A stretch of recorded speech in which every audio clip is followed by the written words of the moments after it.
Hello guys, तो इस video में हम सीखेंगे फॉर्मेशन ऑफ डिफरेंशियल इक्वेशन, यानी डिफरेंशियल इक्वेशन को किस तरीके से बनाया जाता है और डिफरेंशियल इक्वेशन किस चीज़ को रिप्रेजेंट करते हैं, वो मैं इस वीडियो में आपको बताने की कोशिश करूँगा। ठीक है, तो सबसे पहले स्टार्ट करते हैं। जैसे अब कोई कर्व है हमारे पास, ठीक है, आप स्ट्रेट लाइन समझ सकते हैं। सबसे पहले तो मैंने लिखा y is equals to M X plus C. ठीक है, तो ये स्ट्रेट लाइन की जनरल इक्वेशन आप सबको पता ही है क्या है। जनरल इक्वेशन है किसी भी स्ट्रेट लाइन को रिप्रेजेंट करने के लिए। ठीक है, मैं यहाँ पे लिख दे रहा हूँ स्ट्रेट लाइन। तो स्ट्रेट लाइन को रिप्रेजेंट करने के लिए एक जनरल इक्वेशन है y is equals to M X plus C, यानी इससे सारी लाइन रिप्रेजेंट हो जाती हैं। लेकिन जो है, अगर आप इसमें देखें तो इसमें आपको दो कांस्टेंट दिख रहे होंगे, एक कांस्टेंट m जिसे हम स्लोप कहते हैं और एक कांस्टेंट c जिसे हम y इंटरसेप्ट कहते हैं। तो दो कांस्टेंट हैं और आप जो है अगर इन दोनों कांस्टेंट को हटाना चाहते हैं, ठीक है, यानी आपको एक ऐसी इक्वेशन चाहिए जिससे स्ट्रेट लाइन पता तो चल जाए लेकिन उसमें कोई कांस्टेंट ना हो। ठीक है, तो उसी के लिए बना है डिफरेंशियल इक्वेशन। यानी डिफरेंशियल इक्वेशन क्या करता है बेसिकली, डिफरेंशियल इक्वेशन में हम किसी भी फैमिली ऑफ कर्व को रिप्रेजेंट करते हैं। ठीक है, फैमिली ऑफ कर्व, जैसे स्ट्रेट लाइन एक फैमिली ऑफ कर्व हो गया, पैराबोला, सर्कल, इलिप्स, इन सबको जो है हम जैसा हम सिंपल मैथमेटिकल इक्वेशंस के फॉर्म में यूज़ करते हैं वैसा ही हम डिफरेंशियल इक्वेशन की फॉर्म में भी इनको रिप्रेजेंट करेंगे, फैमिली ऑफ कर्व को। और डिफरेंशियल इक्वेशन जो है कैसे होंगी, डिफरेंशियल इक्वेशन की सबसे खासियत क्या होती है, free of constant, free of constants. तो इसमें कोई कांस्टेंट्स नहीं होंगे। ठीक है, तो यानी जो भी आपको m और c यहाँ पे जो दिख रहे हैं स्ट्रेट लाइन की इक्वेशन में, ये अगर किसी भी तरीके से हट जाए और तभी जो इक्वेशन है वो स्ट्रेट लाइन को रिप्रेजेंट करती रहे तो वो इक्वेशन हमारी क्या कहलाएगी, डिफरेंशियल इक्वेशन कहलाएगी, जो कि स्ट्रेट लाइन के लिए बनी होगी। ठीक है, तो अब सबसे पहले आपके माइंड में क्वेश्चन आ सकता है कि अब करें कैसा, जो है डिफरेंशियल इक्वेशन बनेगी कैसे, जो है स्ट्रेट लाइन की अगर मुझे चाहिए डिफरेंशियल इक्वेशन तो वो कैसे आएगी। ठीक है, तो मैं आपको बताता हूँ। सबसे पहले जो है, तो बेसिकली अगर आप इसमें देखें तो दो वेरिएबल आपको नज़र आ रहे हैं। ठीक है, तो दो मेथड्स हमारे पास है डिफरेंशियल इक्वेशन बनाने के। फर्स्ट मेथड है अगर आपके पास एक ही कांस्टेंट हो तो, ठीक है, यानी कांस्टेंट कितने हो, एक ही हो, इफ ओनली वन कांस्टेंट, तो जिसमें जो है केवल एक ही कांस्टेंट हो। और मैं इसका एग्जांपल देके आपको एक्सप्लेन करता हूँ। ठीक है, जैसे आपने जो है सर्कल की इक्वेशन पढ़ी होगी, x square plus y square is equals to are square. तो ये रिप्रेजेंट किसको करता है, circles having centre at origin, having centre at origin. तो ये आपको पता है कि circles having centre at origin, तो ओरिजिन से जितने भी सर्कल बनने वाले हैं कंसेंट्रिक सर्कल्स बनेंगे ये जो है, यानी इस तरीके से बनेंगे। अगर ये एक्स एक्सिस है, ये वाई एक्सिस है, तो पहला सर्कल, दूसरा सर्कल, तीसरा सर्कल, इस तरीके से जो सर्कल्स बनेंगे। तो ये R1 होगा, ये यहाँ से लेके यहाँ तक R2 होगा, और इसी तरीके से यहाँ से लेके R3। तो इस तरीके से ये पूरी फैमिली ऑफ सर्कल को रिप्रेजेंट कर रही है ये इक्वेशन। लेकिन यहाँ पे आपको कांस्टेंट दिख रहा है क्या, R, तो आप इसे हटाना चाह रहे हैं। और कितने कांस्टेंट हैं इस इक्वेशन में आप देखें तो x और y तो वेरिएबल है, यानी कांस्टेंट कितना, एक ही है। तो ऐसे केसेस के हम डिफरेंशियल इक्वेशन कैसे बनाए तो मैं आपको सिखाने वाला हूँ। तो देखिए, सबसे पहले आपको डिफ्रेंशिएट करना है। ठीक है, तो आप x के रिस्पेक्ट में डिफ्रेंशिएट करेंगे तो क्या आ जाएगा, 2x plus 2y dy by D x is equals to 0। तो अब आप देख सकते हैं कि इस इक्वेशन में कोई भी कांस्टेंट नहीं है, तो यानी यही है हमारी डिफरेंशियल इक्वेशन। तो आप इसे सही फॉर्म में अरेंज कर देंगे। ठीक है, यानी 2 से 2 कैंसिल हो जाएगा, तो आपके पास इक्वेशन आ जाएगी y dy by D x plus x is equals to 0। या तो आप इसे ऐसा लिख सकते हैं, और आप जो है कभी भी ऊपर आप x नहीं चाहेंगे, तो अगर आप x ऊपर नहीं चाह रहे हैं, अगर अलग से रहे, तो आप जो है क्या कर सकते हैं, y से मल्टीप्लाई कर दें या x से डिवाइड कर दें, उससे भी आपका काम हो जाएगा। या सिंपल आप इतना भी रखेंगे तभी आपका काम चल जाएगा। तो ये है हमारी डिफरेंशियल इक्वेशन ऑफ सर्कल। ठीक है, तो ये सर्कल की डिफरेंशियल इक्वेशन होगी जो आपको ध्यान रखनी है। ठीक है, तो इस तरीके से जो है हमारे पास अलग अलग डिफरेंशियल इक्वेशन हमें पढ़ना है। तो ये पहला केस था जब क्या, एक ही कांस्टेंट था, जैसे कि सर्कल के लिए। इसी तरीके से इसमें एक और ये फर्स्ट एग्जांपल हुआ हमारे पास सर्कल का। ठीक है, दूसरा एग्जांपल भी होता है जिसमें एक ही कांस्टेंट है, और दूसरा एग्जांपल है हमारे पास family of parabola, family of parabola.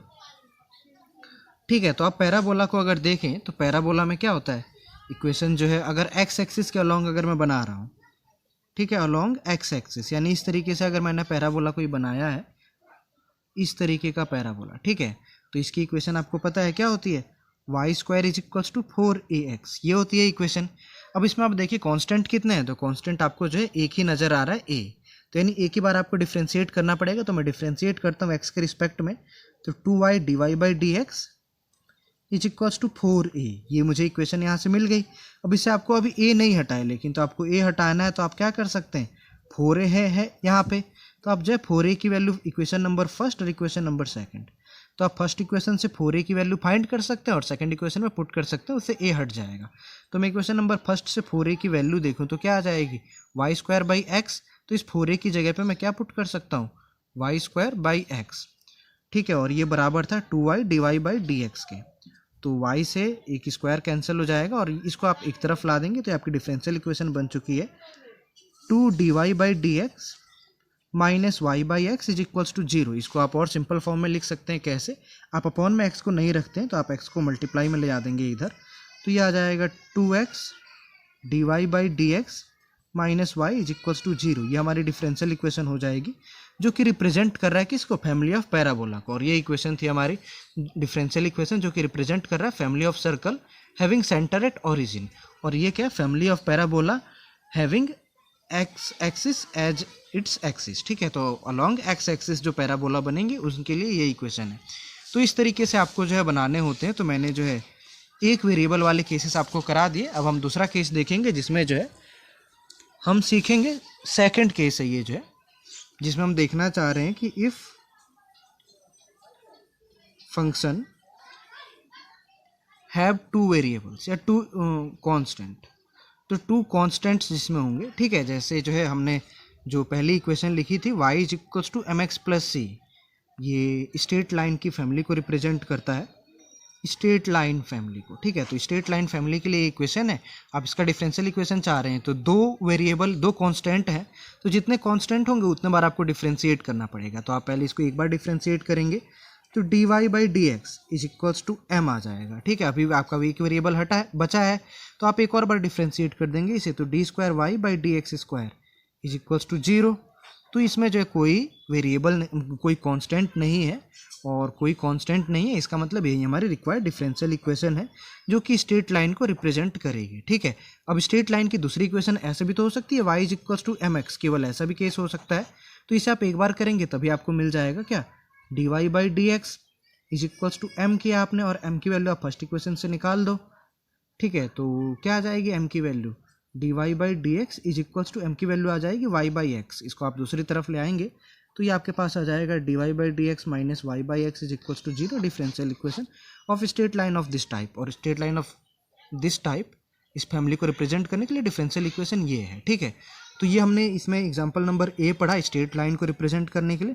दूसरा एग्जाम्पल हम पढ़ते हैं इलिप्स का, ठीक है, जिसमें दो वेरिएबल्स होते हैं। तो हाँ, तो दूसरा इक्वेशन मैंने कहा, दूसरा एग्जाम्पल हम इलिप्स का पढ़ेंगे। और along x axis, major axis कौन सा है, मेजर एक्सिस अगर मैं मान रहा हूँ एक्स एक्सिस को, तब के लिए मैं सॉल्व करा रहा हूँ, ठीक है। और किसको करा रहा हूँ, इलिप्स की इक्वेशन को, ठीक है। तो आपको पता है कि इलिप्स जो है कुछ इस तरीके से होगा यहाँ पे,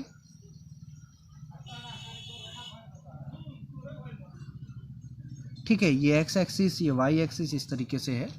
तो ये जो है ए होता है, ये बी होता है, आपको पता है मेजर एक्सिस और माइनर एक्सिस के अलॉन्ग।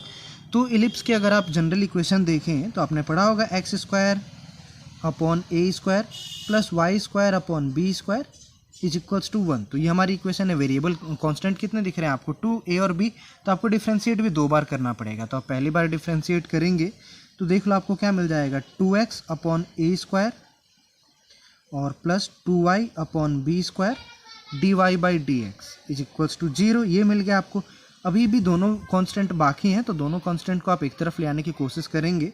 तो पहले आप इस वाले पूरे टर्म को दूसरी तरफ ले आ देंगे तो माइनस में चले जाएगा, यानी ये आपका आ गया 2y by b square d Y by D x is equals to minus 2x by a square. अभी आपको बी स्क्वायर को भी ले जाना है इधर, तो बी स्क्वायर को भी आप इधर ला देंगे, तो इससे आपको मिल जाएगा। और x को आप दूसरी तरफ ले आ देंगे क्योंकि आपको वेरिएबल एक तरफ और कांस्टेंट एक तरफ करना होता है, ठीक है। तो 2y by x d Y by D x is equals to minus 2b square upon a square. तो आप देख सकते हैं मैंने क्या कर दिया, कांस्टेंट को एक तरफ ला दिया और वेरिएबल्स को एक तरफ ला दिया है। अब जो है अगर मैं इसको एक और बार डिफ्रेंशिएट करूँगा, अभी मैंने एक ही बार किया है डिफ्रेंशिएट, ठीक है।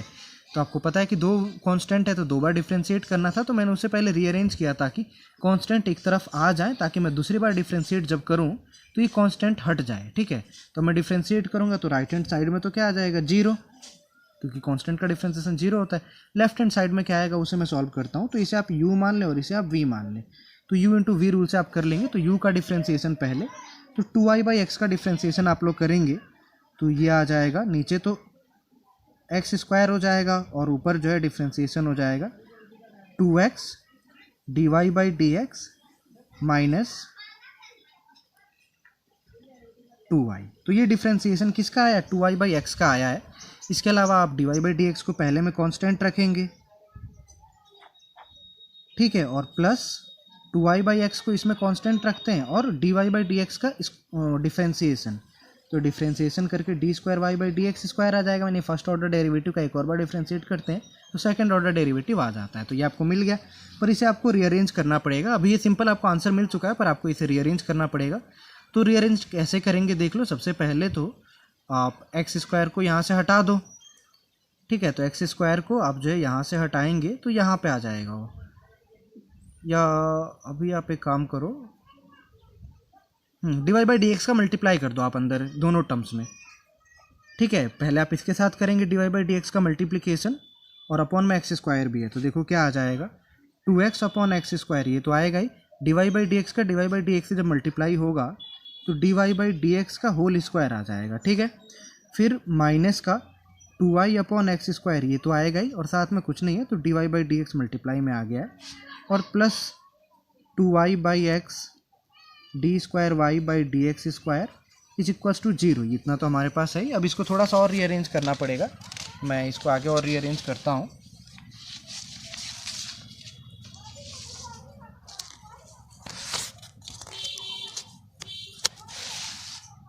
हाँ, तो देखो अब जो है हमें ये मिल चुका है। अब मैं इसे रीअरेंज और थोड़ा सा करना चाह रहा हूँ अभी, ठीक है। वैसे ही आपका आंसर आ चुका है, आप इसको रीअरेंज कर दें या डायरेक्ट आप स्क्वायर के टर्म्स में लिख दें, यानी 2y/x d²y/dx स्क्वायर, ये सबसे पहले आएगा क्योंकि ये हाईएस्ट ऑर्डर डेरिवेटिव है, और फिर इसके बाद बाकी आ जाएंगे, यानी प्लस का 2x, और यहाँ पे x से एक्स स्क्वायर कैंसिल भी हो जाएगा, ठीक है।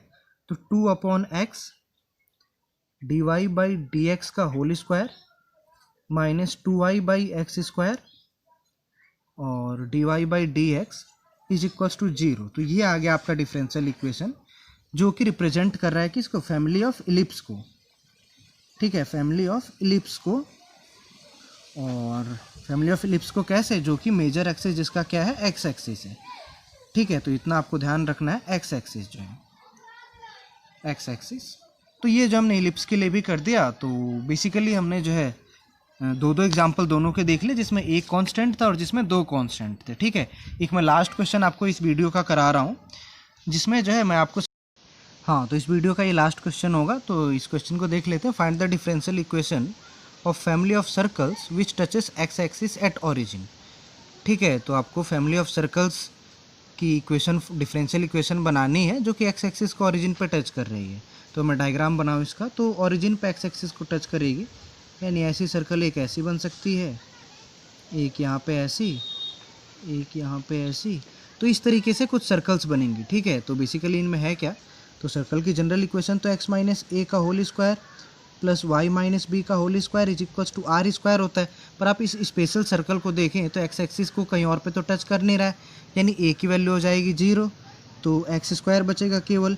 और अगर आप ध्यान दें तो ये रेडियस होगी यहाँ से यहाँ तक, और यही तो y एक्सिस की वैल्यू भी है, यानी रेडियस और y एक्सिस की वैल्यू दोनों सेम रहेंगी, यानी y माइनस बी का whole square is equals to b square, क्योंकि b is equals to r हो जाएगा इस केस के लिए, ठीक है। तो आप इससे होल स्क्वायर को ओपन कर लेंगे तो x square plus y square minus 2by plus b square is equals to b square करेंगे, तो बी स्क्वायर से बी स्क्वायर कैंसिल, और 2by को आप दूसरी तरफ ले आ देंगे, तो इससे आपके पास सिंपल सी इक्वेशन आ जाएगी, x square plus y square is equals to 2by। अब ये तो इक्वेशन आ गई है, अब आपको क्या करना है, डिफरेंशियल इक्वेशन बनाना है। तो डिफरेंशियल इक्वेशन बनाने के लिए डिफरेंशिएट, और कितनी बार करना पड़ेगा हमें, एक कांस्टेंट है तो एक बार, तो यहाँ से आ जाएगा 2x plus 2y dy/dx is equals to 2b dy/dx, ये ऐसा आ गया। पर अभी b तो हटा नहीं है, तो आप एक काम कर सकते हैं, जो हमने ये वाली इक्वेशन लिखी थी आप इसको इक्वेशन नंबर फर्स्ट मान लो, इसको इक्वेशन नंबर सेकंड मान लो, और 2b की वैल्यू, 2b तो हटाना है आपको, तो 2b की वैल्यू इक्वेशन नंबर फर्स्ट से फाइंड कर लो। तो इससे 2b की वैल्यू क्या आ जाएगी देख लो, यहाँ से आपको 2b की वैल्यू मिल जाएगी x² + y² अपॉन y। तो ये वाली वैल्यू मैं यहाँ पे पुट कर दूंगा 2b की जगह पे। तो यहाँ से मुझे मिल गया 2x + 2y dy/dx is equals to 2b की जगह पे मैंने रख दिया x² + y² अपॉन y, और साथ में है dy/dx।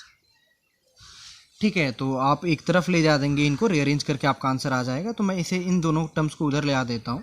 तो ये जैसे उधर जाएगा dy/dx कॉमन आ जाएगा, और साथ में क्या बचेगा 2y x² + y² upon y, minus का 2y आ जाएगा, और dy/dx जो कॉमन आया ही था, और माइनस का 2x इज इक्वल्स टू 0। ये 2x जब इधर जाएगा तो माइनस का 2x हो गया। ठीक है, तो इतना आ गया। अगर आप एलसीएम ले ले यहाँ पे, तो यहाँ पे ये 2y² हो जाएगा। ठीक है, y आएगा ना, तो y का मल्टीप्लाई 2y², तो x² + y² माइनस 2y², तो यहाँ से आ गया x² - y² अपॉन y, और साथ में है dy/dx minus 2x is equals to 0। ये ऐसा है, और इसको आप और सिंप्लीफाई कर सकते हैं, y का मल्टीप्लाई कर दें तो x² - y², इसका मल्टीप्लाई dy/dx के साथ, माइनस का 2xy इज इक्वल्स टू 0। तो ये आपकी जो है डिफरेंशियल इक्वेशन आ जाएगी जो आपको चाहिए। ठीक है, तो इतने टाइप के क्वेश्चंस आपको एक्सरसाइज में भी देखने को मिलेंगे, तो आप एक्सरसाइज के क्वेश्चंस भी इन्हीं के बेस पे कर सकते हैं इजीली। आई होप कि वीडियो आपको समझ में आई होगी।